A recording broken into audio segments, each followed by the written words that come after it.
আসসালামু আলাইকুম। আলহামদুলিল্লাহ, সৌদি খেজুরের বীজ থেকে চারা তৈরির বেশ কয়েকটি ভিডিও আমি আপলোড করেছিলাম।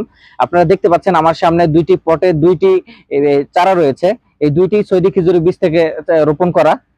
এখন এখানে যে বিশ্লেষণ রয়েছে, এখানে আমি বেশ কয়েকটি বিষয় আপনাদের সাথে শেয়ার করব। আমি এর আগে বেশ কয়েকটি ভিডিও আমি আপলোড করেছিলাম, ইতিমধ্যে আপনাদেরকে দেখিয়েছি। চুলসেরা বিশ্লেষণ যেটাকে বলে, ওইভাবে আমি আপনাদেরকে বিশ্লেষণ করে দেখিয়েছি যে কোনটা ভালো চারা আর কোনটা খারাপ চারা, আপনারা কিভাবে সেটা বুঝবেন। অনেকেই আমরা চারা লাগিয়ে থাকি কিন্তু আসলে চারা মূলত চিনি না।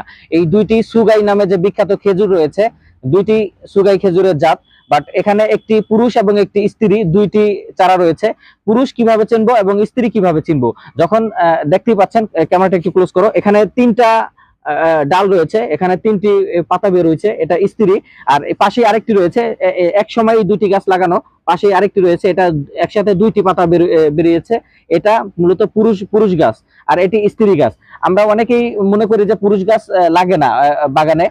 পুরুষ গাছেরও প্রয়োজন আছে, কেননা পুরুষ গাছ না থাকলে আপনার পরাগায়নের জন্য অন্য কোনো গাছ আপনি খুঁজে পাবেন না। সো পুরুষ গাছেরও প্রয়োজন আছে। এখানে যে গাছটি দেখতে পাচ্ছেন, এখানে দুইটি গাছ, একটি স্ত্রী গাছ এবং একটি পুরুষ গাছ। স্ত্রী গাছ কিভাবে চিনবেন? স্ত্রী গাছ মূলত তিনটি পাতা পাতা দিয়েই শুরু হবে, তিনটি পাতা বের হবে প্রথমেই। আর পুরুষ গাছ মূলত দুইটি পাতা থাকবে পুরুষ গাছের। সো এই দুইটি বৈশিষ্ট্য দেখলে আপনারা চিনতে পারবেন কোনটা পুরুষ গাছ কোনটা স্ত্রী গাছ। সো সবাই ভালো থাকবেন। সাদ রিলেটেড কৃষি কন্টেন্ট পেতে আমার পেজটি ফলো করবেন। আসসালামু আলাইকুম ওয়া রাহমাতুল্লাহ।